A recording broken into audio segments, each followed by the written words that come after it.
श्री सीताराम, श्री राधेश्याम। आप सभी को मेरा दंडवत प्रणाम। कल हमने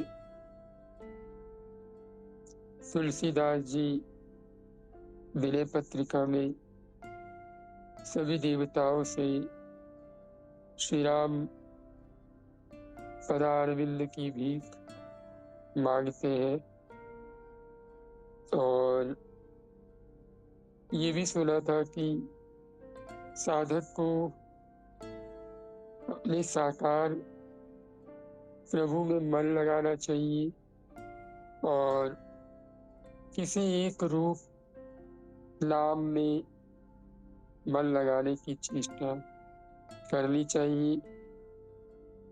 और जो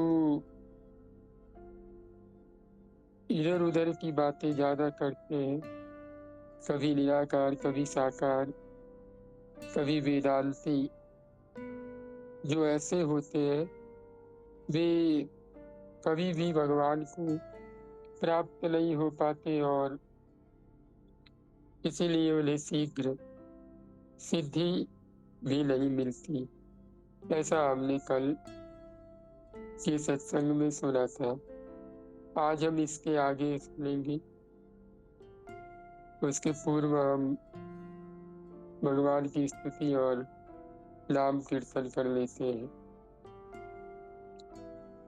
गुरुर्ब्रह्मा गुरुर्विष्णु गुरुर्देवो महेश्वरः गुरुर्साक्षात् परब्रह्म तस्मै श्री गुरुवे नमः।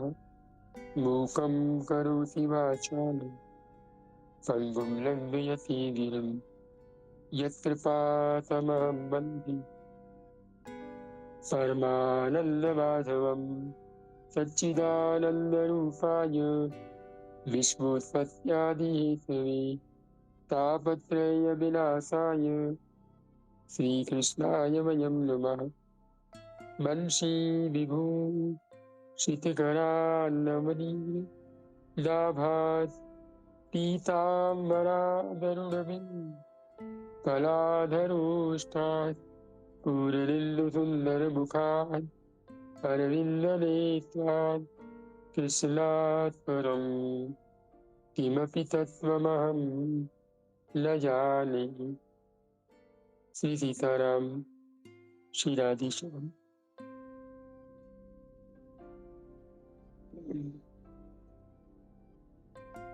निशा दीदी, मेरी आवाज आ रही है? अगर आप भगवान का नाम कीर्तन कर सकती हो तो 2 मिनट भगवान का नाम कीर्तन जरूर कीजिएगा।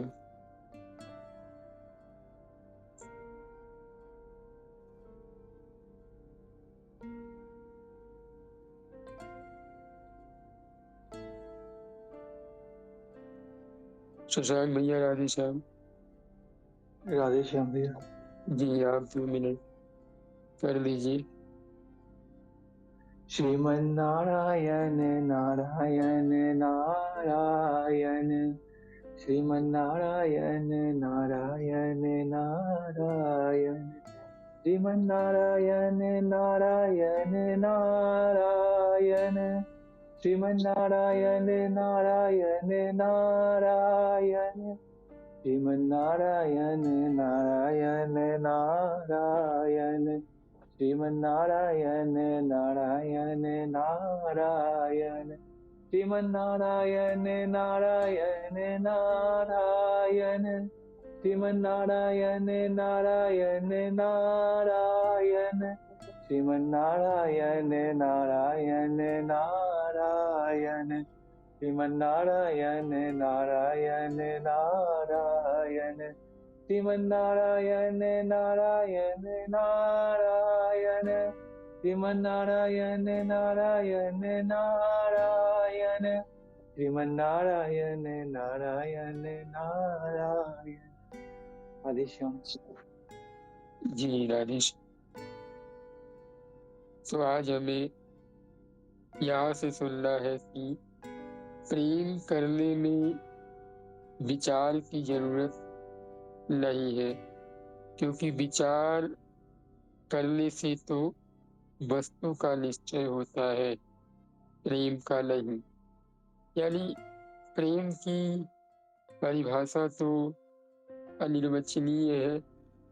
भगवान ने नारद भक्ति सूत्र में कह दिया है, अनिर्वचनीयम प्रेम स्वरूपम। लेकिन समझना यहाँ पे ये है कि अगर हमें भगवान से प्रेम करना हो, किसी से भी प्रेम करना हो, तो इसके लिए विचार थोड़ी करना पड़ता है। बस हम प्रेम करने लग जाते हैं। जहाँ विचार किया जा रहा है, समझिए वो एक वस्तु है, वो एक सामान है जिसका हम निश्चय कर रहे हैं कि हाँ हमें इतना करना है, इतने के बाद नहीं करना है। और प्रेम में कुछ भी ऐसा नहीं होता। प्रेम तो बढ़ता जाता है और उसके लिए कोई विचार की जरूरत नहीं पड़ती। आगे है, भगवान में मन जोड़ने से भगवान से प्रेम हो सकता है। जैसे विषयी पुरुषों के संग से विषयों में प्रेम होता है, वैसे ही भक्तों के संग से भगवान में प्रेम हो जाता है। अब आप एक बात समझिए कि अगर आप भगवान में मन जोड़ने का प्रयास कीजिएगा, जैसे थोड़ी थोड़ी देर में भगवान को याद करना, थोड़ी थोड़ी देर में भगवान का नाम लेना, थोड़ी थोड़ी देर में भगवान को बुलाना, भगवान से बातें करना, भगवान के धाम के बारे में सोचना, भगवान की जो भी आपने सत्संग की बातें सुनी हो उसको याद करना।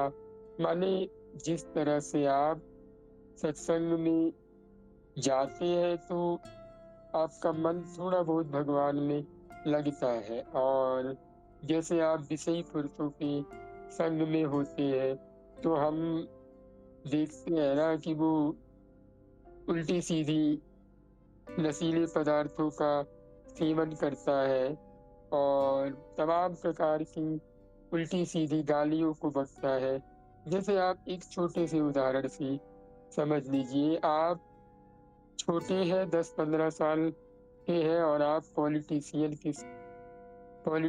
के साथ उठने बैठने लग जाए, तो आपको स्वाभाविक बड़े बड़े नेताओं ने क्या किया, कैसे किया, कौन कैसे करता था, ये अपने आप पता चल जाएगा और आप न चाहते हुए भी उस चिंतन में स्वाभाविक खोने लगेंगे। आप किसी ऐसे गलत लड़के के संग में पड़ जाए तो आपका स्वाभाविक चिंतन उसके जैसा होता जाएगा। तो वैसे ही भगवान में मन जोड़ने का प्रयास कीजिए और भगवान में मन जुड़ने के बाद आपको स्वाभाविक प्रेम हो जाएगा। भगवान में मन जोड़ने का एक सबसे अच्छा तरीका है कि जैसे कोई विषयी पुरुषों का संग करता है तो उसे विषयों में प्रेम हो जाता है। ऐसे ही हमें प्रयत्न करना चाहिए कि हम भक्तों के संग में लगे, जिससे हमारा भगवान में प्रेम बढ़ जाए, भगवान में प्रेम हो जाए। तो भगवान में प्रेम कैसे होगा? भक्तों के संग करने से। यानी आप संतों का संग कीजिए। भक्तों का संग जैसे मैंने बताया पीछे, बहुत सारी पुस्तकें हैं। भक्त सुमन है, भक्त माला है, भक्त माल है, तमाम प्रकार के जो हमारे ग्रंथ हैं उनका संग आप कीजिएगा तो स्वाभाविक आपको भगवान से प्रेम होने लग जाएगा। ये बहुत सरल और बहुत अच्छा साधन है, इस पर आप लोग ध्यान देने का प्रयास कीजिए। माने जिस तरह से एक हम उदाहरण के तौर पे समझे है ना कि हमें जैसे हम कोई विषयी पुरुष विषय का सेवन करने लग जाए तो अपने आप उसे विषयों से प्रेम हो जाएगा। ऐसे ही आप भी भक्तों का संग करने लग जाइए स्वाभाविक आपको भगवान के बारे में पता चलेगा, नहीं चलेगा तो कुछ न कुछ तो आपके अंदर परिवर्तन होगा ही होगा। ज़्यादा नहीं होगा तो थोड़ा बहुत तो ज़रूर ही परिवर्तन होगा। इस पे आप लोग ध्यान देने का पूरा प्रयत्न कीजिए। तो ये चीज़ हमें समझ में आ गया कि हम भक्तों का संग करें। भक्तों का संग कैसे करें? आज का समय थोड़ा-सा विचित्र है, क्योंकि अच्छाई के रूप में ही बुराई इस कलयुग में आने का प्रयास करेगी। जैसे रावण हो गया, माता सीता के पास साधु बनकर ही गया था। काल-नेमी हनुमान जी के पास साधु बनकर ही गया था। वैसे ही आज के टाइम पे लोग आपको भक्त बनकर मिलेंगे। हो सकता है आपको तकलीफ देने के लिए मिले, हो सकता है आपको परेशान करने के लिए मिले, तमाम बातें हो सकती हैं। इसीलिए मैं आप लोगों को यही कहूँगा कि जो बड़े-बड़े संत हैं, पूज्य भाई जी, पूज्य सेठ जी, पूज्य बलूक पीठ वाले बाबा, पूज्य केली कुंज वाले बाबा, गीता, रामचरित मानस, भागवत, भक्तमाल, विनय पत्रिका, इन सब का आप संग कीजिए। इनसे ही आपको भगवान में प्रेम होगा।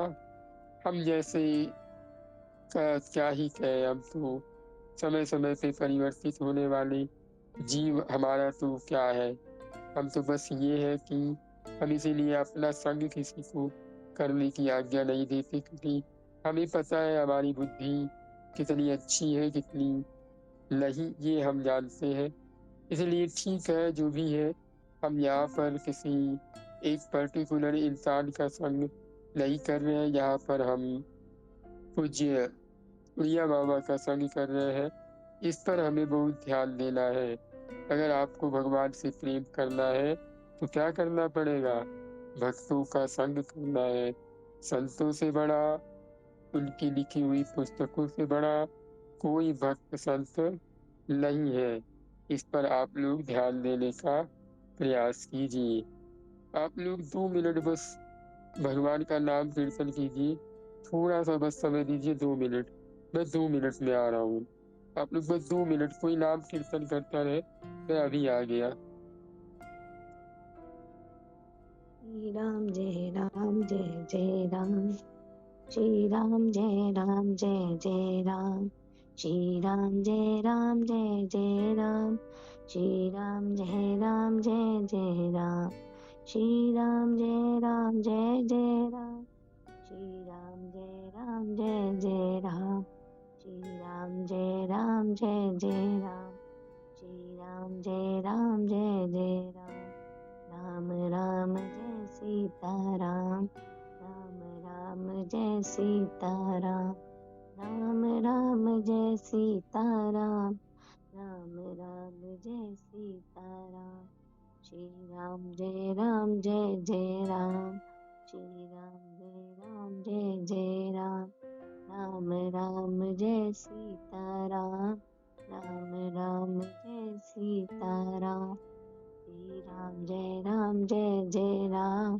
श्री राम जय राम जय जय राम, राम राम जय सीताराम, राम राम जय सीताराम, श्री राम जय राम जय जय राम, श्री राम जय राम जय जय राम, राम राम जय सीताराम, राम राम जय सीताराम, श्री राम जय जय राम, श्री राम जय जय राम, राम राम जय सीताराम, राम राम जय सीताराम, श्री राम जय जय राम, श्री राम जय जय राम, राम राम जय सीताराम। राधे श्याम दीदी, प्रणाम।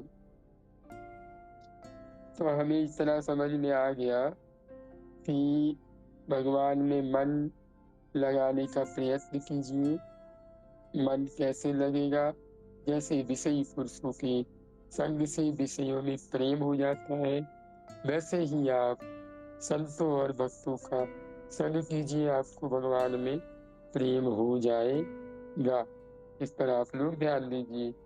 आगे कहते हैं 17वें पॉइंट में, भक्ति के साधक को पहले श्रद्धा करनी चाहिए। ये मैंने बहुत बार आप लोगों को बताया है कि अगर आप भक्ति मार्ग के साधक हैं तो श्रद्धा करना जरूर सीखिए, क्योंकि श्रद्धा मान लभते ज्ञानम, यानी जो मैं सुन रहा हूँ, जो मैं बोल रहा हूँ, जो मैं कह रहा हूँ, वो मेरे गुरुदेव भगवान के वचन है, मेरा कुछ भी नहीं है। ये चीज आप लोग ध्यान दीजिए, क्योंकि सभी संत गुरुदेव है। ये पॉइंट आप लोग नोट कर लीजिए। कभी भी किसी भी संत में अश्रद्धा, अविवेक करने की कोई आवश्यकता नहीं है। आपको नहीं समझ में आ रहा, आपको उनकी बातें थोड़ी सी उल्टी सीधी लग रही, तो दोष दृष्टि न कीजिए। उन्हें प्रणाम करके कि नाथ, आप मुझे इस रूप में समझ में नहीं आ रहे, इसीलिए हम आपसे दूर हो रहे हैं, ऐसा कह के उन्हें प्रणाम हो जाइए। उन्हें प्रणाम करके दूर हो जाइए। यानी जो भक्ति मार्ग के साधक है, उन्हें पहले श्रद्धा करनी चाहिए, फिर उसके बाद क्या करना चाहिए, फिर सत्संग करना चाहिए। इस पर आप लोग ध्यान दीजिए। आप यहाँ पर आ रहे हैं तो परीक्षा करने के लिए या देखने के लिए, भाई कैसा बोलता है, ये क्या कहता है, तो मैं अपनी बात थोड़ी बोल रहा हूँ। यहाँ पे पूज्य उड़िया बाबा की बात है। हाँ, थोड़ा सा हम लोग उस पर अपने भाव के अनुसार एक्सप्लेन करते हुए आगे बढ़ रहे हैं, और तो कुछ है नहीं। तो जो भक्ति के साधक है, पहले उन्हें क्या करना चाहिए, श्रद्धा करना चाहिए, फिर सत्संग में आना चाहिए। सत्संग भी भक्तों का करें, वेदांतियों का नहीं। यानी जब आप सत्संग कर रहे हैं, अगर आपको प्रेम चाहिए तो भक्तों का कीजिए, जो प्रेम पथिक के राही है, यानी जो प्रेम की तरफ जा रहे हैं, जिन्हें प्रेम करने में आनंद आता है, उनका संग कीजिए। अगर आप वेदांतियों का कीजिएगा तो फिर आपको वेद का ज्ञान होगा, तमाम प्रकार की शास्त्रों का ज्ञान होगा, लेकिन प्रेम नहीं होगा। प्रेमी कभी भी वेदांत की भाषा बोलता ही नहीं, वो केवल अधिकार की भाषा बोलता है। अधिकार किससे, प्रभु की, प्रभु के नाम पे। जो भगवत प्रेम चाहता हो वह अद्वैत के ग्रंथ न सुने, न पढ़े और उनकी निंदा ही करे, क्योंकि भक्तों में तो द्वैत भाव रहता है। जो अद्वैत के ग्रंथ पढ़ता सुनता है, उसकी भक्ति दब जाती है। यानी आप पीछे हमने बात किया था कि जो जो भगवत प्रेम चाहता है, सबसे पहली बात तो वो अद्वैत का न पढ़े न सुने, और हो सके तो उसकी निंदा ही करे। इससे कोई फर्क नहीं पड़ने वाला, क्योंकि जो भक्त होते हैं वो द्वैत भाव के होते हैं, और अद्वैत के ग्रंथ पढ़ता सुनता है जो भी, उसकी भक्ति दब जाती है। अब थोड़ा सा हम लोग द्वैत और अद्वैत पे विस्तार कर लेते हैं। अद्वैत क्या होता है? अद्वैत में कोई भगवान नहीं, कोई भक्त नहीं, सब कुछ मैं हूँ। अहम ब्रह्मास्मि, एको अहम द्वितीयो नास्ति। ये अद्वैत का सिद्धांत है कि भाई केवल मैं हूँ, मेरे अलावा और कोई नहीं है। अब जो द्वैत भाव का है, वो भी मानता है कि सब मेरे प्रभु है और सब मेरे में भी प्रभु है, लेकिन उसका एक प्रेम भाव होता है कि मैं और मेरे प्रभु, यानी मैं और मेरे प्रभु, मैं हूँ और मेरे नाथ है, ये उसका भाव होता है। तो अगर आप अद्वैत के पढ़िएगा तो आपको प्रेम कहाँ से होगा? आपकी भक्ति दब जाएगी। आप कहेंगे जब सब मैं हूँ तो फिर मैं किसका कल्याण करूँ, फिर मैं किसकी पूजा करूँ? मैं अपनी ही पूजा करूँगा, मैं अपना नाम क्यों जप करूँ? तो ये अद्वैत का सिद्धांत हो जाएगा। इससे थोड़ा सा हमें दूर होना चाहिए। हमें ज्यादातर भक्तों का ही संग करना चाहिए। भक्तों में क्या है? द्वैत भाव है, यानी मैं प्रभु का सेवक हूँ और मेरे प्रभु स्वामी है। जैसे गोस्वामी जी कहते हैं ना, अस अभिमान जाई जन भूरी, मैं सेवक रघुपति पति मोरे, यानी मैं सेवक हूँ और मेरे प्रभु मेरे पति है, मेरे नाथ है, मेरे स्वामी है। तो ये द्वैत भाव के भक्तों का विचार है। वेदांत विचार करने वाला तो भक्ति भी कर सकता है, किंतु भक्त यदि वेदांत विचार करेगा तो उसकी भक्ति दूर हो जाएगी। यानी जैसे मान लीजिए कि किसी की शादी ना हुई हो और वो दोबारा शादी करना, यानी वो शादी करना चाहे तो वो शादी कर सकता है, पर जिसकी शादी हो गई हो वो कहे कि अब मुझे नहीं रहना इन सब में, तो उसे तकलीफ होगी कि नहीं, परेशानी होगी कि नहीं। ऐसे ही जो वेदांती है वो भक्ति कर सकते हैं। उनकी अगर इच्छा हुई कि मैं प्रभु की सेवा करूं, मुझे प्रभु से प्रेम करना है, अगर कोई और है तो वो कौन है, मेरे प्रभु कौन है, तो वो भक्ति कर सकता है। परंतु जो भक्ति की बात कर रहा है, अगर वो वेदांत में घुस जाएगा तो फिर वो कुछ नहीं कर पाएगा। भक्त को तो भगवान के गुणानुवाद ही सुनने चाहिए और उन्हीं की भक्ति करनी चाहिए। जो भक्त होता है उसे केवल भगवान की जो गुणानुवाद है कि मेरे प्रभु ऐसे, मेरे प्रभु ऐसे, मेरे प्रभु ने ये किया, मेरे प्रभु की ये महिमा, मेरे प्रभु ऐसे प्रेम करते हैं, ये उनके गुणानुवाद को ही सुनना चाहिए, जैसे हम और आप सुन रहे हैं। एक बार कहिए राधे श्याम। राधे श्याम सीताराम। हरे श्याम हरे श्याम। राधे श्याम। जी, अब हम आगे है भक्ति के वैधि, गौड़ी, अनुरागात्मिका और प्रेम लक्षणा भक्ति, ये 4 भेद है। इनके लक्षण कुछ इस प्रकार है, यानी भक्ति की वैधि भक्ति होती है, गौड़ी भक्ति होती है, अनुरागात्मिका भक्ति होती है, प्रेम लक्षणा भक्ति होती है। इस पर हम कल बहुत अच्छे से विस्तार पूर्वक सुनने का प्रयास करेंगे। आज हम प्रयास करें कि भागवत नवनीत जी में प्रवेश करने का प्रयास करेंगे। किसी को कोई दिक्कत है, कोई प्रश्न है? जी, तो आज हम श्री भागवत जी में प्रवेश करने का पूरा प्रयास करेंगे। और एक चीज आप लोग ध्यान दीजिएगा कि जो मेरे मन की एक बात है कि जीवन में अभी के टाइम पे आप सत्संग कर रहे हैं, आपको बातें पता चल रही है, भगवान के बारे में आप जान पा रहे हो, भगवान को आप समझने का प्रयास कर रहे हो, तो मेरी विशेष प्रार्थना है कि समझने से, जानने से, सुनने से कुछ नहीं होने वाला। हो सकता है आपके मन की मलिनता दूर हो जाए, आप थोड़े से मैच्योर हो जाए सुनने के बाद। जैसे हम किसी भोजन बनाने की, पूज्य केरी कुंज वाले महाराज जी कहते हैं कि हमने हलवा बनाने की रेसिपी जान ली, तो जानने से थोड़ी हमारा पेट भर जाएगा।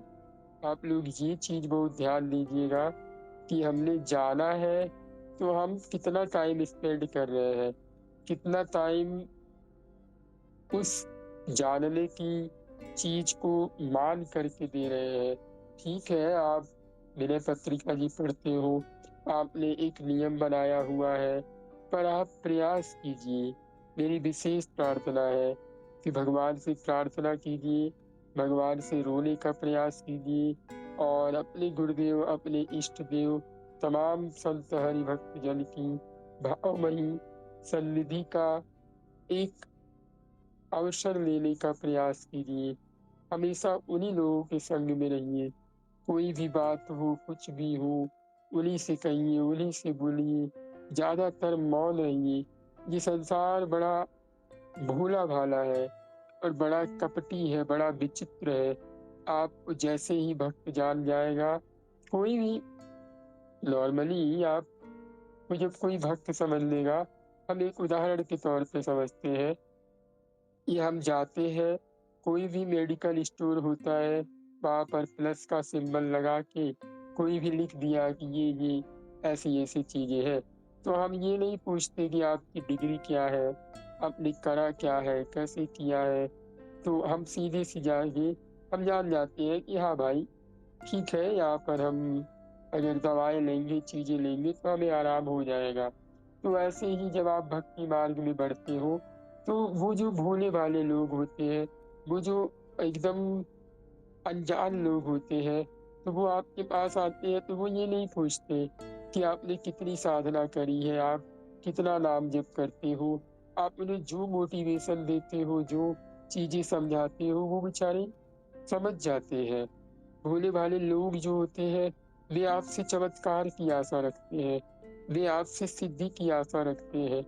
और हम, क्योंकि करने वाले तो श्री राम है, करने वाले श्री कृष्ण है, हम तो कुछ करने वाले हैं नहीं।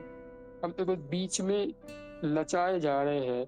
एक भजन है ना, हम तो तेरे हाथ की कठपुतली, जैसे भी चाहे नचा ले, मुरलिया वाले जीवन है तेरे हवाले, मुरलिया वाले। तो आपके साथ जो हो रहा है, आपको लोग जो इतना सम्मान दे रहे हैं, अभी के टाइम पे जो अपमान कर रहे हैं, ये एक बात बहुत अच्छे से पकड़ लीजिएगा, कोई भी पर्सन नहीं है। बहुत अच्छे से बैठ जाइएगा और गहराई से ध्यान देने का प्रयास कीजिए। अपने आप को एक धरातल पर बिठाने का प्रयास कीजिए और उसके बाद सारे संसार में घूम करके देख लीजिए, पुत्र, पति, भाई, बहन, जो भी है, जहाँ भी है, कौन है, कोई और है क्या? मेरे प्रभु के अलावा कोई और है क्या? यदि ठीक है, कोई और है, भोला-भाला है, तो आपसे वो चमत्कार की आशा रखता है और वो चमत्कार करने वाले आप हैं नहीं। प्रभु आपकी भक्ति को देख कर के आपने कुछ कहा और प्रभु उसको सँभाल लेते हैं। हम सोचते हैं कि हमने चमत्कार कर दिया और हम फिर असत्यभाषी, असत्य पथ का अनुगमन करने वाले हो जाते हैं। अहंकार, काम, क्रोध, लोभ सब एकदम से आपके ऊपर अटैक कर देती है और आपका पतन शुरू हो जाता है। फिर आप, हो सकता है, सिद्धि का ढोंग कर लें, अच्छा बनने का ढोंग कर लें, आप बड़े अच्छे भक्त बनने का ढोंग कर लें, लेकिन भगवत प्राप्ति आपको नहीं होगी, भगवान का प्रेम प्राप्त नहीं होगा। जिस प्रकार आपके पास 10 रुपए हो और कोई आपको शब्दों से कह दे, आपने कभी उसको 9 रुपए की 1-1 रुपए करके बहुत सारी चीज़ें खिला दी किसी दिन और वो कहे आप तो करोड़पति हैं, आप तो बड़े आदमी हैं, और आप उसके कहने मात्र से एकदम से फूल जाए, एकदम से प्रसन्न हो जाए, तो घाटा किसका है? आपका है। पतन किसका होगा? आपका होगा। आप में भक्ति है नहीं, नाम जप है नहीं, प्रेम है नहीं। आपको कोई कह दिया आप तो बड़े प्रेमी हैं, और मन का स्वभाव होता है कि जो जिस तरह से आपके साथ पेश आता है वो वैसा ही होता जाता है। आपको कोई कहे आप तो भगवान के लिए रोने लगते हैं, आपको भगवान के प्रेम में हमेशा पागल रहते हैं, मन तुरंत दिखावे में आने लगता है, वो रोने भी लग जाएगा, वो दिखावा भी करने लग जाएगा, फिर आपका पतन शुरू हो जाएगा। लोग आपको जहाँ भी मिलेंगे भक्त है, बड़े अच्छे प्रेमी है, बड़े अच्छे भाव है इनकी। इसीलिए प्रयास कीजिए कि कोई आपको जान न पावे, कोई आपको जाने भी तो आप ऐसी हरकत कर जाओ, मतलब इतना एक ओवर लिमिटेड ना हो, एक लिमिटेशन होना चाहिए कि हाँ, हम इससे कैसे बचें। कुछ ऐसी क्रियाएँ कर जाइए, कुछ ऐसे शब्द बोल दीजिए कि लोग कहें ना, ना ये भक्त नहीं है। तो मेरी प्रार्थना है, आप लोग इतनी अच्छी-अच्छी बातें सुन रहे हो, प्रयास कीजिए कि चोरी चोरी नाम जप कीजिए और भगवान से प्रार्थना कीजिए कि हे नाथ, केवल मुझे आप चाहिए और मुझे पता है कि मेरे साथ जो भी चीजें हो रही हैं, जो भी चीजें होने वाली है, सब आपकी ही कृपा से होंगी। मेरे बल से कुछ भी नहीं हो रहा है। और सच बता रहे हैं, आप तो बस एक जगह कहीं ऐसे बैठा दिए गए हो भगवान के द्वारा, और आप जो जो सोच रहे हो या जो प्रभु चाह रहे हैं वो हो जा रहे हैं, और वही आपके माइंड में आ रहा है। जैसे प्रभु ने चाहा कि आपकी लोग तारीफ करें, वही आपके माइंड में आएगा कि लोग मेरी तारीफ करते कितनी बढ़िया रहती। और वो प्रभु ने चाहा, आपने नहीं चाहा। वो तो उन्होंने पहले डिक्लेयर कर दिया, फिर आपके माइंड में वो चीज गई। जैसे होता नहीं है कि हमारे पिताजी चाहे कि हमें 100 रुपए मिल जाए, और हमारे पिताजी जादूगर हो, वो हमारे मन में डाल दे कि इसको 100 रुपया मिल जाए। क्योंकि भगवान ने क्या कहा, इंद्रियों में मैं मन हूँ। तो मन कौन है? प्रभु ही तो है। तो ये एक बात समझिए कि जो हो रहा है आपके एक भी सोचने समझने की कुछ भी चीजें आप नहीं कर रहे हो। अगर वास्तव में देखा जाए तो आप नाम जप भी नहीं कर रहे, कुछ भी नहीं कर रहे। बस आप प्रयास कीजिए, आप प्रभु की प्रसन्नता का भाव रखिए, आप प्रभु की चाहने का भाव रखिए। जिस भाव से आप प्रभु को देखिएगा, प्रभु उस भाव को आपके मन में डालते जाएंगे। प्रभु कुछ देर के लिए स्वतंत्र करते हैं जीव को, प्रभु कुछ चीजों के लिए स्वतंत्र करते हैं। फिर जैसी आपकी एक क्रियाकलाप होती है, जैसी आपकी एक्टिविटीज होती है, जिन चीजों के मामले में जैसे आपका मन विषयों की तरफ भागने का प्रयास करता है, तो फिर प्रभु वो चीज करते हैं और आपके माइंड में डाल देते हैं। जैसे वो चीज होने वाली है और आपके माइंड में डाल दिया, और आप कहोगे मुझे ये मिलना चाहिए। वो आपको मिलना चाहिए ये आपने नहीं सोचा, पहले वो प्रभु ने फिक्स कर दिया, फिर आपके माइंड में आया। अब वो डिसाइड करेंगे कि आपको दुख देना है, तकलीफ देना है आपके प्रारब्ध के अनुसार। खैर ये बातें बड़ी थोड़ी सी लंबी चौड़ी है, इसमें बड़ा एक तार टाइप का है, इस तार से उस तार में, उस तार से उस तार में। तो ये काफी गहरी चीजें हैं। तो बस आप लोग इतना समझ जाइए कि आप केवल बीच में मीडिएटर हो। मीडिएटर का मतलब बस आप चिमटे की तरह हो। आपको जिस तरह से एक चिमटा किसी आग को पकड़ ले तो वो बड़ा प्रसन्न होता है कि मैंने आग को पकड़ लिया, पर उसे ये नहीं पता होता है कि ऊपर एक हाथ है जिसने पकड़ा हुआ है। तो हाथ को भी अभिमान हो जाता है, और हाथ को ये नहीं पता होता है कि वो जो चेतना है ना, जिस चेतना के बल पे शरीर पूरी ऊर्जा से पूरा भरा हुआ है, वो भूल जाता है। क्योंकि अभी आप नींद में सो जाए तो आपका हाथ एकदम पैरालाइज की तरह पड़ा होता है। तो हाथ को जब घमंड होता है तो वो चेतना कहती है कि देखो कितना मूर्ख है ये।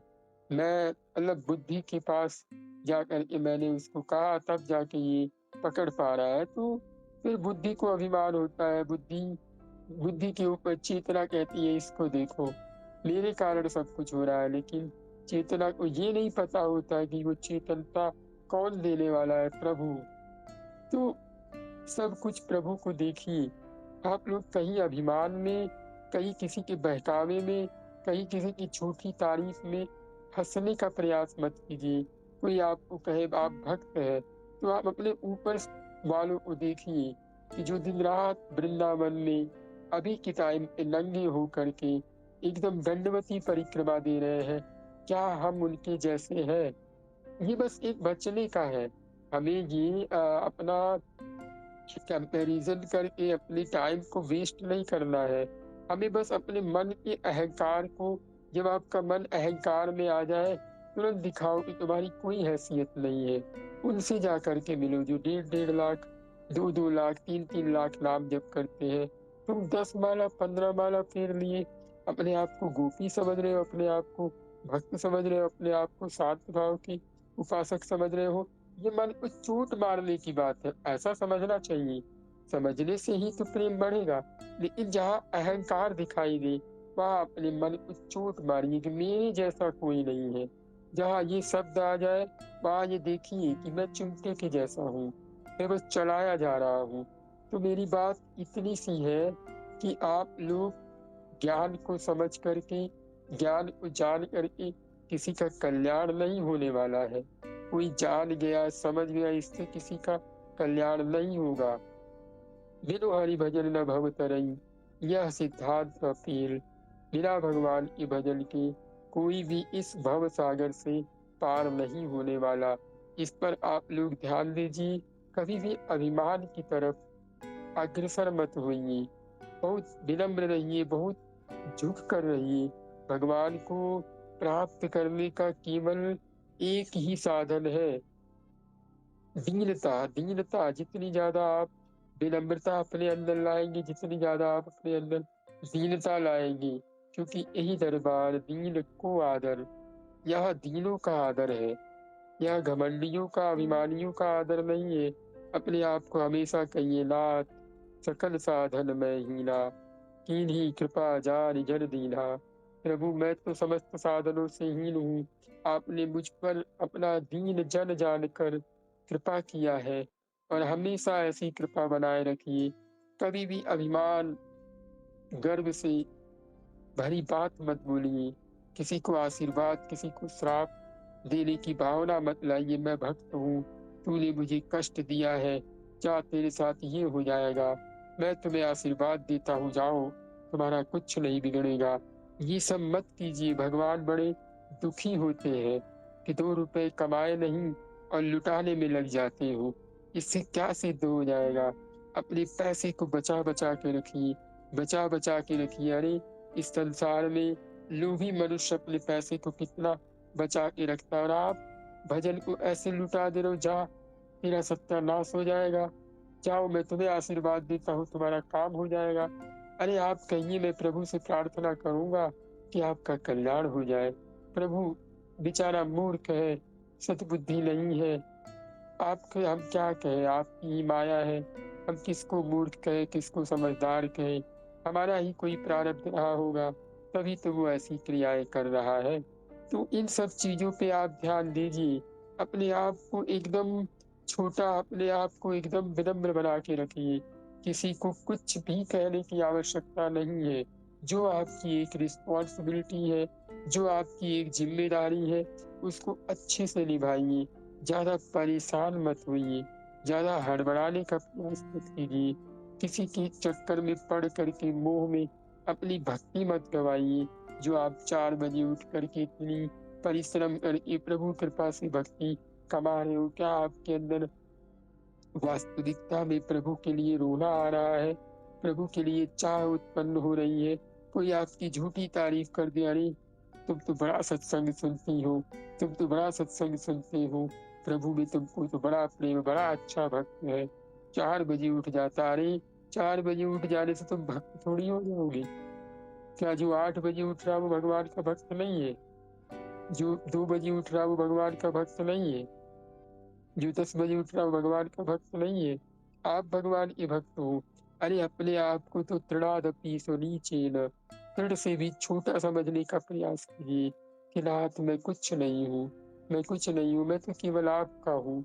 मुझे नहीं पता कि मैं क्या हूँ, कैसा हूँ, क्यों हूँ, बस मैं आपका हूँ। ये चीज अपने अंदर बैठा लीजिए, यदि वास्तव में कल्याण चाहते हैं तो।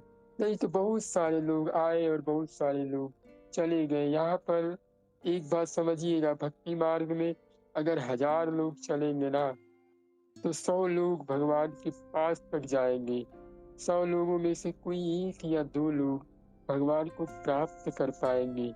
और उन 1 या 2 लोगों में आप हो सकते हो, ऐसा मैं नहीं कह रहा हूँ कि आप हो, लेकिन हो सकते हो, क्योंकि ये भक्ति मार्ग बड़ा फिसलन भरा मार्ग है।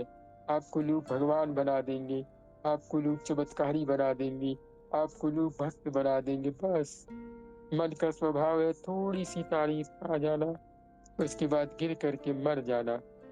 अब मर जाएंगे, मरने से क्या होगा? कुछ नहीं होने वाला। जन्म जन्मांतरों से इसी मान बढ़ाई में पड़े हुए हैं।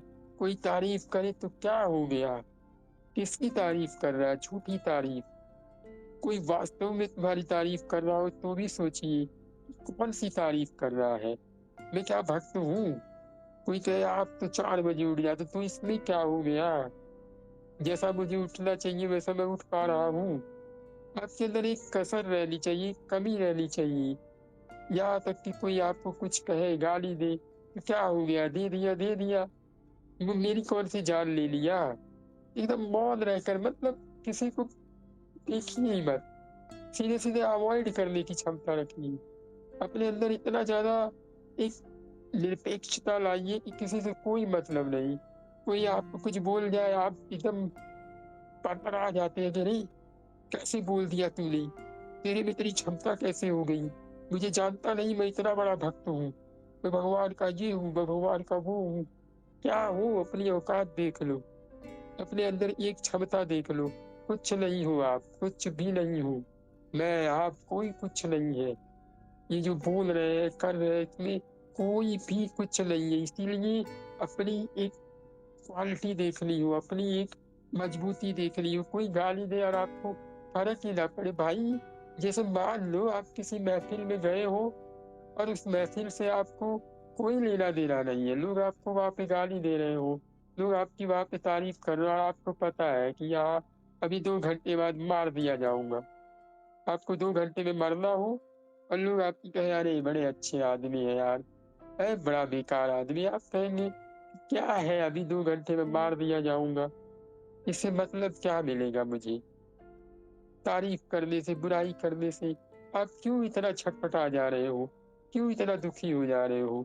ठीक है भाई, आपकी जो एक रिस्पॉन्सिबिलिटी है, आप मौन होकर करते जाओ करते जाओ करते जाओ।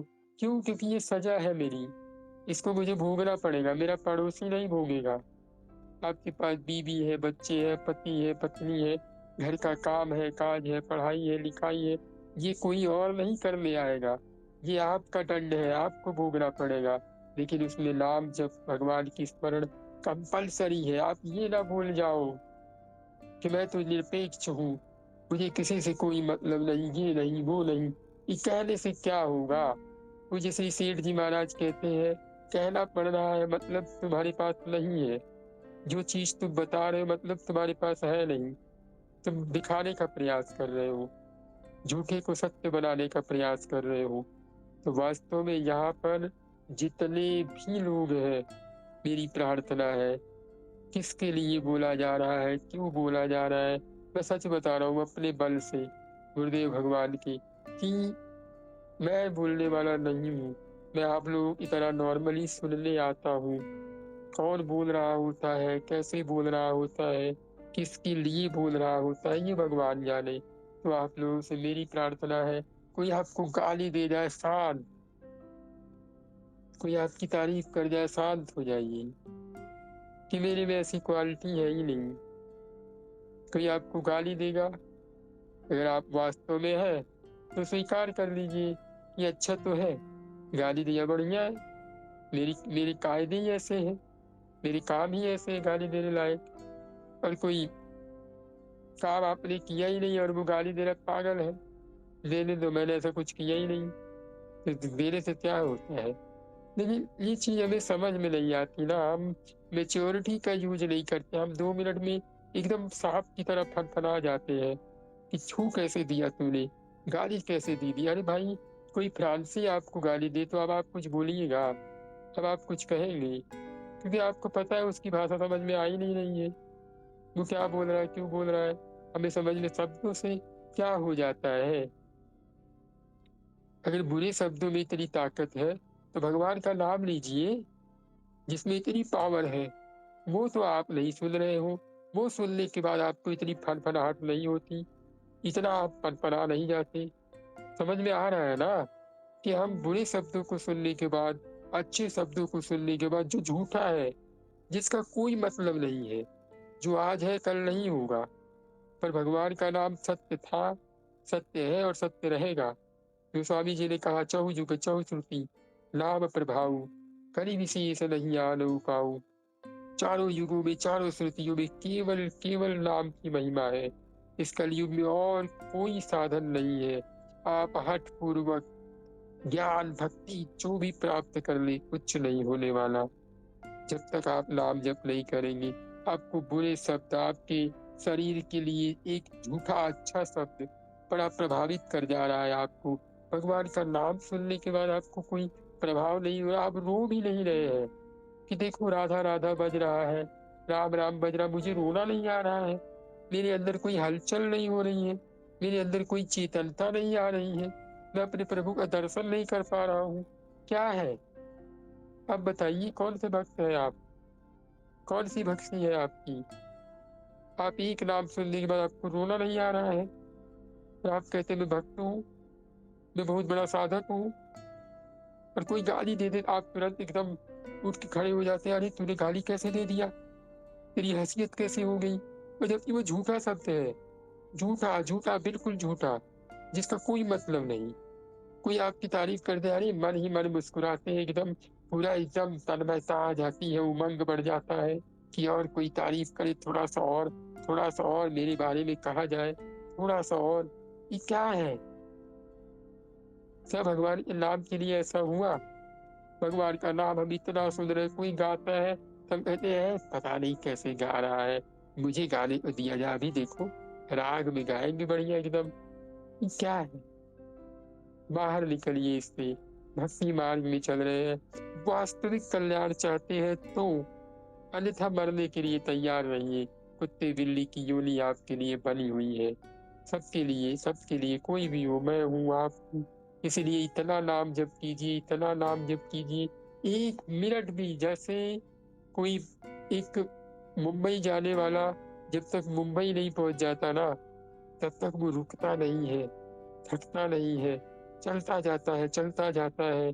एक बार क्या हुआ कि दो कुत्ते थे, एक अयोध्या से कुत्ता आया किसी धाम में, मान लीजिए, हम मान लेते हैं कि हमारे यहाँ ही आया काशी में, काशी आ गया, ठीक है।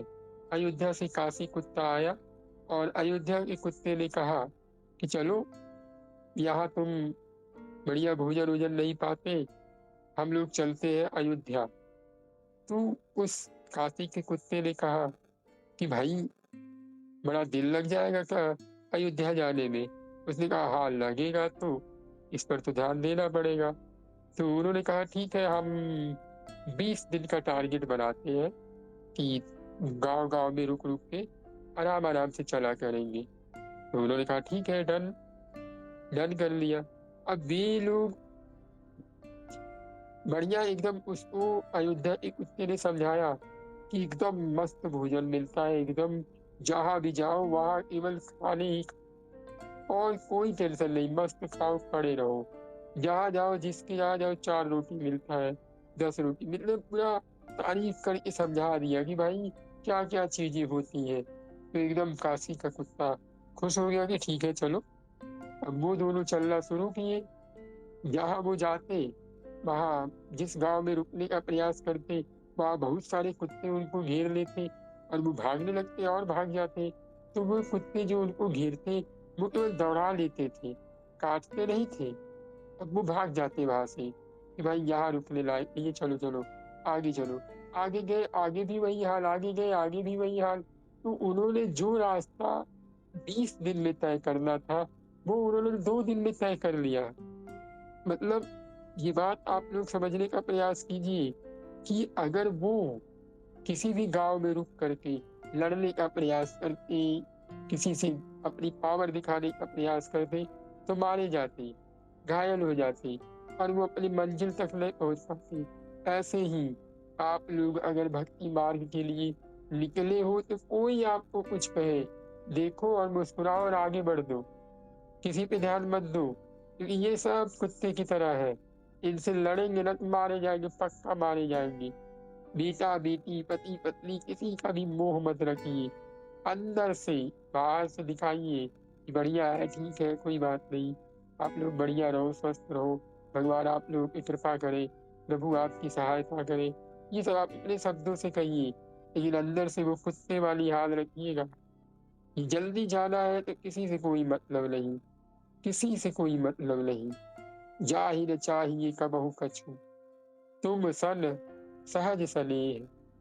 जिसको कुछ भी नहीं चाहिए, जिसको केवल केवल प्रभु से मतलब है। कोई देखे एक बात आज पकड़ लीजिएगा, कोई गाली दे मुस्कुरा दीजिए, याद रखिएगा, अरे इसके शब्द का प्रभाव पड़ रहा, मतलब मुझे नाम का रस नहीं मिला। कोई तारीफ करे आपके अंदर उमंग आए, रोइए। कोई गाली दे आपको तकलीफ पड़े तो भी रोइए, क्यों तकलीफ हो गया मुझे। कोई तारीफ किया, क्यों अच्छा लग गया मुझे। अंदर जब नाम के लिए ऐसी चीजें आने लगे, नाम सुनते ही आपके अंदर तन्मयता हो जाए, आपके अंदर उमंग आने लगे, आप पूरी तरह पागल होने लगे, आप रोने लगे, तब समझिएगा कि हाँ अब हमारे अंदर वो चीजें आ गई हैं। इसलिए जब तक नाम को सुनने के बाद ये सारी चीजें ना हो, तब तक इतना नाम कीजिए, इतना नाम कीजिए कि मैं क्या बताऊं, करते जाइए करते जाइए, लक्ष्य बना लीजिए। जब तक मुझे प्रभु के नाम को सुनकर रोना नहीं आएगा, प्रभु से प्रेम नहीं हुआ, तब तक मैं नाम नहीं छोड़ूंगा। मन शुद्ध हो ना हो कोई दिक्कत नहीं, बुद्धि पवित्र हो ना हो कोई परेशानी नहीं, मुझे बस अपने प्रभु के लिए रोना है। मुझे अपने प्रभु के नाम को सुनकर, मुझे प्रभु की याद आने के बाद एकदम रोने लग जाना है, उनके लिए बेचैन हो जाना है, उनके लिए पूरा परेशान हो जाना है। तब तक शांति न रखिए अपने हृदय में। देखे बिन रघुनाथ पद, जिय के जनन न जाए। यानी बिना रघुनाथ जी के चरणों को देखकर मेरे हृदय का जलन नहीं मिटेगा। तो खैर, मेरी बात आप लोग समझ गए होंगे कि हम भक्ति मार्ग में है। झूठी तारीफ, झूठी सिद्धि, झूठे गाली, झूठे गलौज से हमारे अंदर क्यों परिवर्तन हो रहा। क्या हम इसीलिए बने हैं? क्या हमने इसीलिए भक्ति मार्ग को चूज किया था? हम उस आनंद को प्राप्त करने के लिए आए हैं जो सच्चिदानंद है।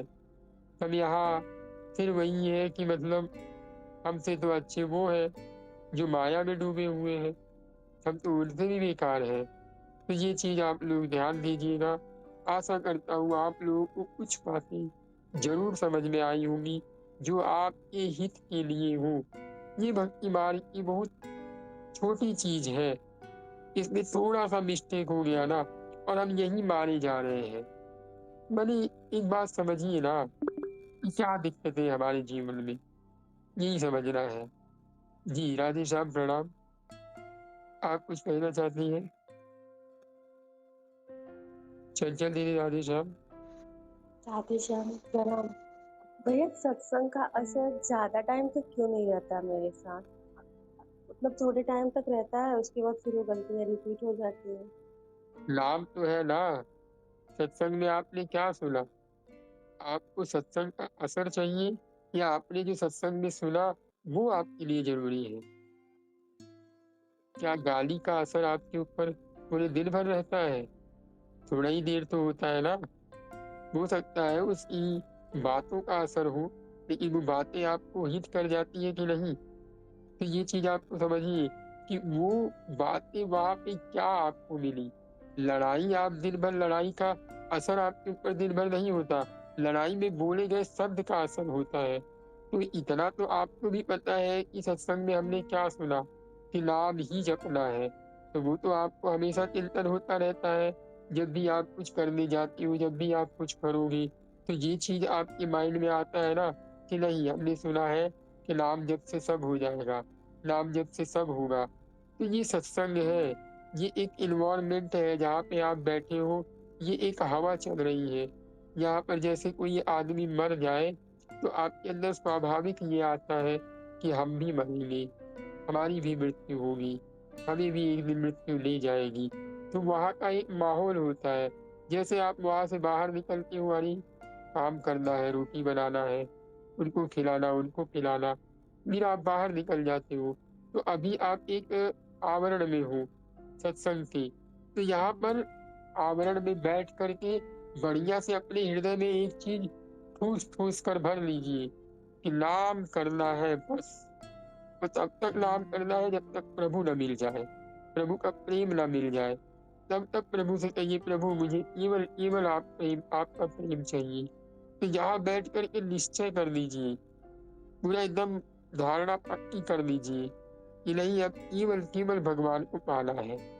घर जाकर मैंने बताया था ना कि रोज एक एक चीज पकड़ने का प्रयास कीजिए, रोज एक एक चीज सुधारने का प्रयास कीजिए। तो ये चीज आपको समझ में आ गई कि सत्संग का असर क्यों नहीं रहता, क्योंकि वो एक प्रभाव होता है अभी के समय पे। जैसे आप माया में जाएंगे तो माया अपने प्रभाव को पूरी तरह विस्तार कर लेगी। क्यों? क्योंकि वो जन्म जन्मांतर से हमें उसी में पकड़े हुए हैं। तो भाई आपने 84 लाख योनियों में यही सब भोगा है, पुत्र पत्नी भाई बहन। अब एक योनि में तो थोड़ी हट जाएगा, एक योनि में वो थोड़ी क्लियर हो जाएगा। जैसे गांव में आप लोगों ने देखा होगा कि खेत खेतार में एक बांध बनता है, जिसको हम लोग मेड़ बोलते हैं हमारे यहाँ की भाषा में। तो वहाँ चीजें ऐसी होती है कि आप दो रास्ते होते हैं, दो पगडंडियां होती हैं। एक तो बहुत क्लियर होता है और दूसरा थोड़े से बहुत घास वास होते हैं। तो जो क्लियर होता है उस पर हम बड़े आराम से चल पाते हैं, लेकिन जिस पर थोड़ी घास आ जाते हैं उसको हम थोड़ा समझ नहीं पाते, बहुत आराम आराम से चलते हैं।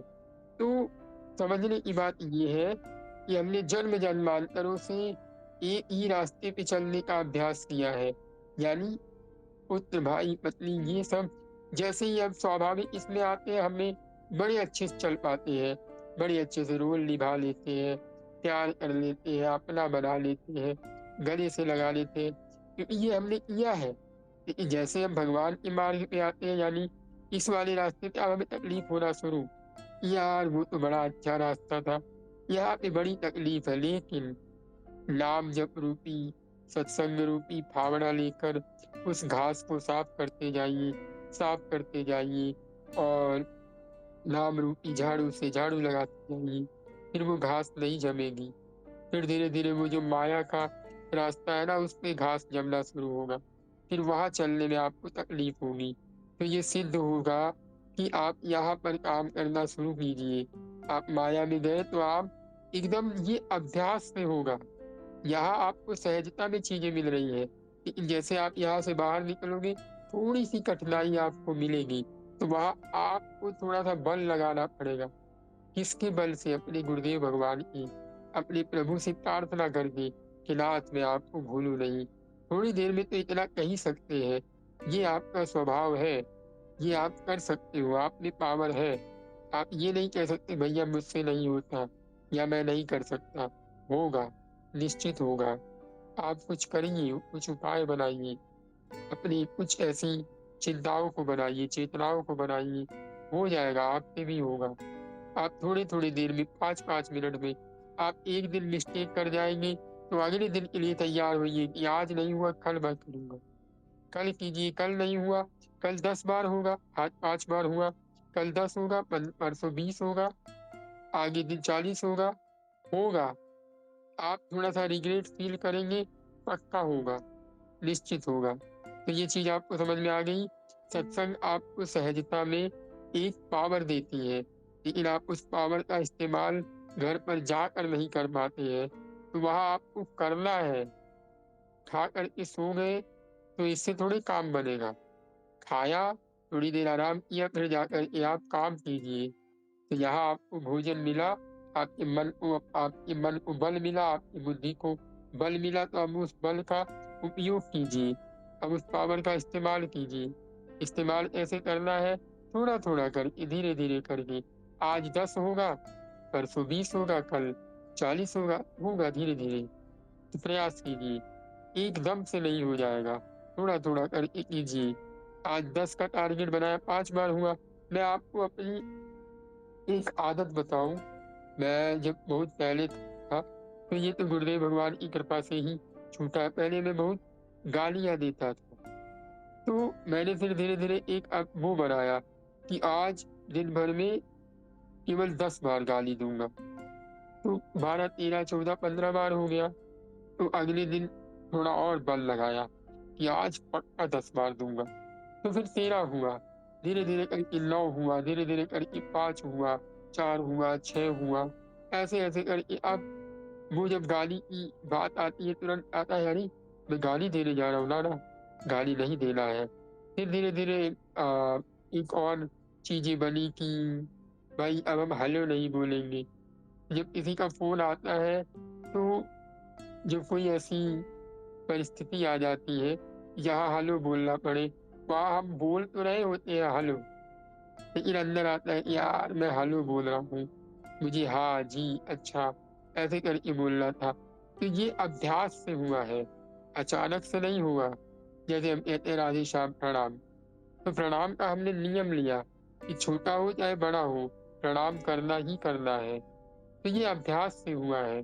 तो आप भी एक टारगेट बनाइए कि मुझे अपने दिन भर में मुझे अपने प्रभु को 5 मिनट में जरूर याद करना है या 15 मिनट में याद करना है या हम आधे घंटे में याद करेंगे, लेकिन याद करेंगे। पूज्य राधा बाबा कहते हैं 3 घंटे में, 3 घंटे में अपने प्रभु को याद कीजिए कि हे मेरे नाथ, आप अपनी असीम अपरिसीम प्रभु की कृपा से मुझे संभाल लीजिए। ऐसे एक प्रार्थना है, वो 3 बार करना होता है। 3 घंटे में 3 बार कीजिए, कल्याण होगा, निश्चित होगा। 3 घंटे में तो हो जाएगा ना। हो सकता है आप पूरे 3 घंटे बिजी हो, लेकिन 3 घंटे में 3 बार याद कर सकते हैं। धीरे धीरे वो कम होता जाएगा, 1 घंटे पे आएगा, आधे घंटे पे आएगा, 15 मिनट में। फिर एक समय आएगा हमेशा आपके प्रभु आपको आपकी बाजू में ही महसूस होंगे। किसी से बात करने जाएंगे, प्रभु बात कर ले, हाँ हाँ कर लो, प्रभु ये कर ले, हाँ हाँ कर लो, प्रभु ये खा ले, हाँ खा लो, प्रभु ऐसा बोलने का मन कर रहा है, बोल दे, बोल दो। तो ये होता है। तो अभ्यास अभ्यास बहुत जरूरी है। यहाँ आपको बल मिल रहा है, लेकिन बल का उपयोग करना आपका कर्तव्य है। जैसे परम श्रद्धेय स्वामी जी ने कहा, गुरु बनाने से कल्याण नहीं होता, आपको अपने आप से कल्याण करना है। गुरुदेव भगवान तो मार्ग दिखाएंगे, हो सकता है आप न करें, लेकिन कष्ट तो आपको भोगना पड़ेगा। गुरुदेव भगवान आपका कल्याण कर देंगे, ठीक है, लेकिन आप फिर वो जो सुख मिलना था वो नहीं मिलेगा। आप माया में ही डूबे रहेंगे, परेशान रहेंगे। तो इस पर आप लोग ध्यान दीजिए। समझ में आ गया ना? तो इन चीजों को कंट्रोल करने का प्रयास कीजिए। सत्संग में आपको क्या मिलता है? बल। और उस बल का क्या करना है? उपयोग करना है। कितने कितने में करना है? जितने में आपकी कैपेसिटी हो। खैर, अब हम आगे बढ़े।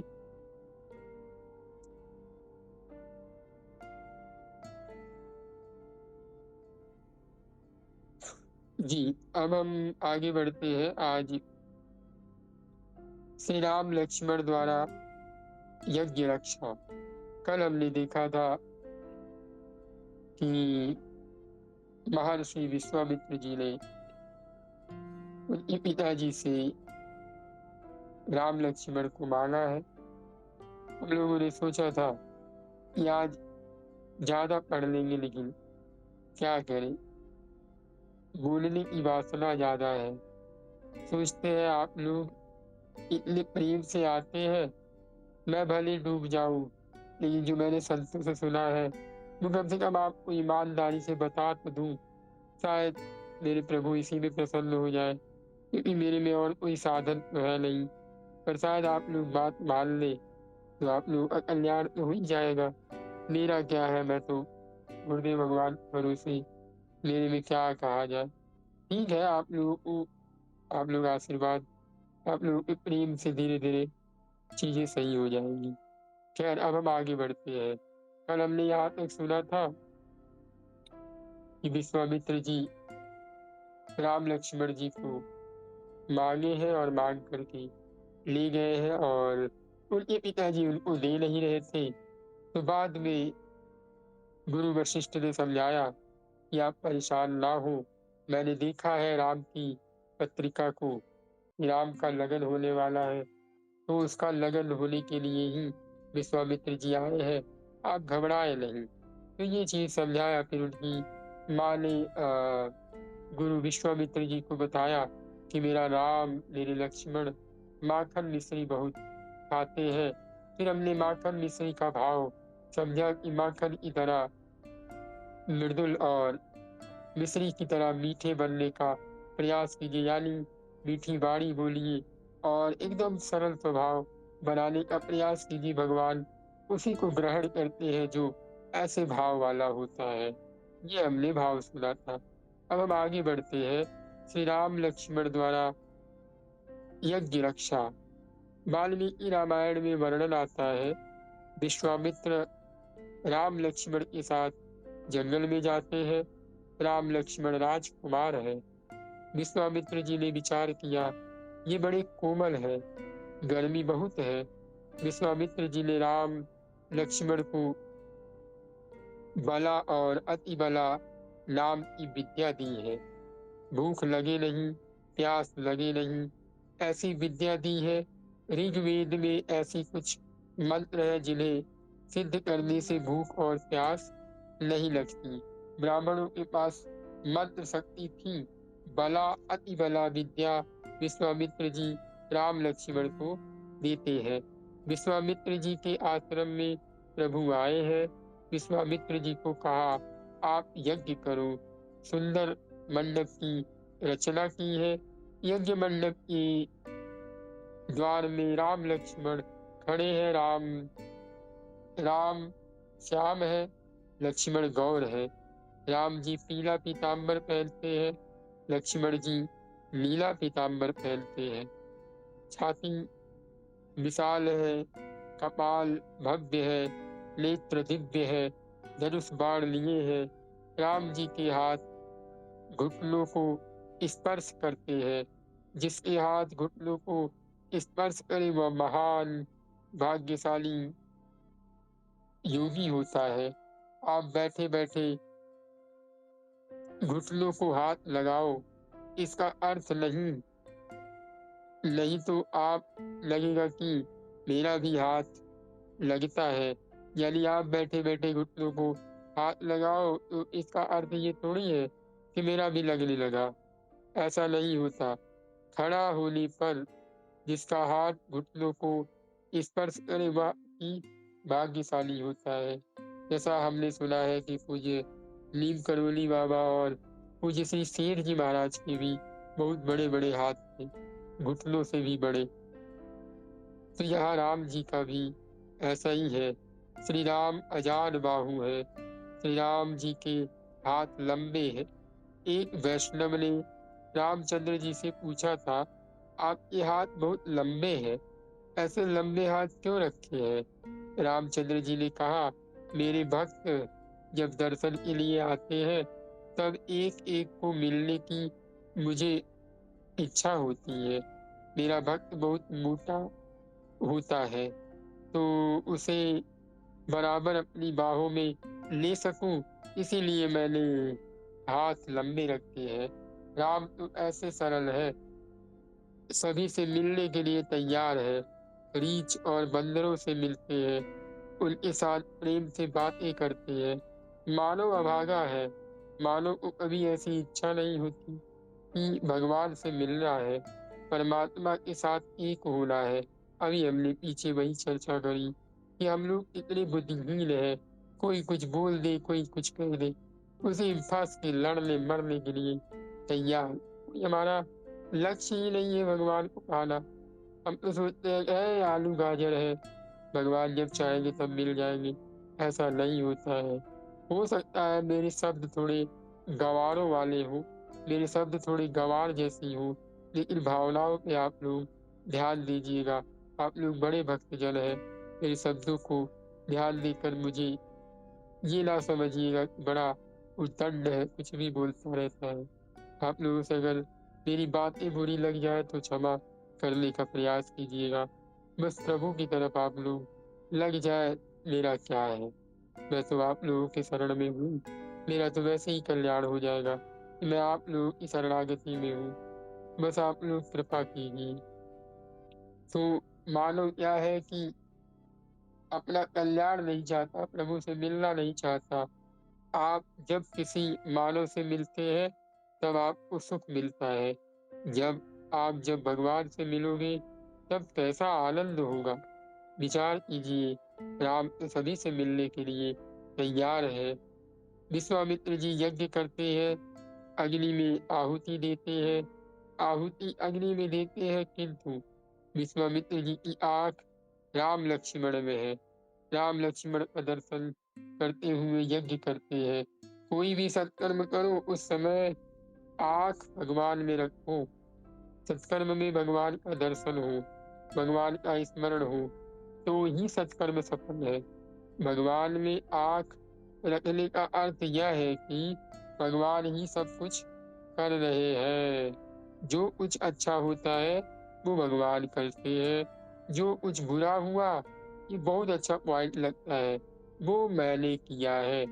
ये परम श्रद्धेय पूज्य श्री डोंगरे जी महाराज बार बार कहते हैं, आपके जीवन में जो अच्छा हो जाए वो भगवान कर रहे, यानी नाम जप, सेवा, भजन, कीर्तन, किसी के साथ सत्कार, किसी के साथ अच्छा व्यवहार, वो सब मेरे प्रभु ने किया।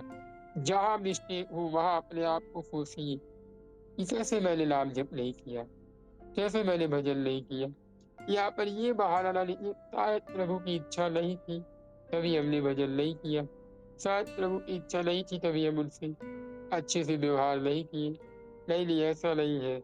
बुराई अपने ऊपर लेना सीखिए, तब आपका मन मलिन जो है ना वो करुणा से भरेगा, तब वो प्रभु की तरफ भागने का प्रयास करेगा। कितने लोग ऐसे होते हैं,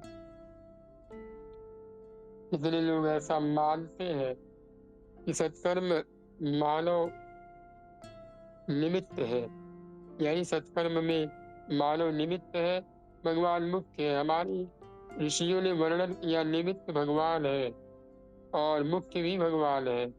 भगवान में दृष्टि रखने का अर्थ यह है कि सत्कर्म करूं, तब ऐसा स्मरण रखूं कि मैंने नहीं किया, मेरे भगवान ने किया। सत्कर्म करने के बाद अनेक लोग बार बार आपकी प्रशंसा करते हैं, इससे अभिमान बढ़ता है। जो कुछ अच्छा होता है वो भगवान ही करते हैं। जीव जब अच्छा काम करता है उस समय उसमें भगवान का प्रवेश होता है। जय हो, जय हो। आप लोग कहिए राधे श्याम सरकार की जय हो। राधे श्याम सरकार की जय हो। राधे श्याम सरकार की जय हो। जी, तो बाबा कह रहे हैं कि जीव जब अच्छा काम करता है तो उसमें भगवान का प्रवेश है। मैं आपको अपने अंदर की भाव बताऊं तो इस समय मेरे अंदर मेरे प्रभु का प्रवेश होगा, मेरा तो कुछ है ही नहीं। कितनी कृपा है आप लोगों के कारण, मतलब क्या कहूँ। जय हो, राधे श्याम, बड़ी कृपा है। तो जीव कोई बुरा काम करता है तब उसमें किसका प्रवेश होता है? माया का। जब आप बुरा काम करें तब आप समझ जाए कि मेरे अंदर माया का प्रवेश हो गया। अपने आप अपने अंदर ग्लानि कीजिए, कहीं मेरे प्रभु का प्रवेश नहीं हुआ, ये माया आ गई। सावधान, सावधान एकदम। भगवान ही सत्कर्म करते हैं, भगवान में आंख रखो। इसका अर्थ है कि जो अच्छा हुआ वो मेरे प्रभु ने किया, मैंने नहीं किया। विश्वामित्र जी की आंख राम लक्ष्मण में है। मारीच बाहु राक्षस यज्ञ में विघ्न करने के लिए आए हैं।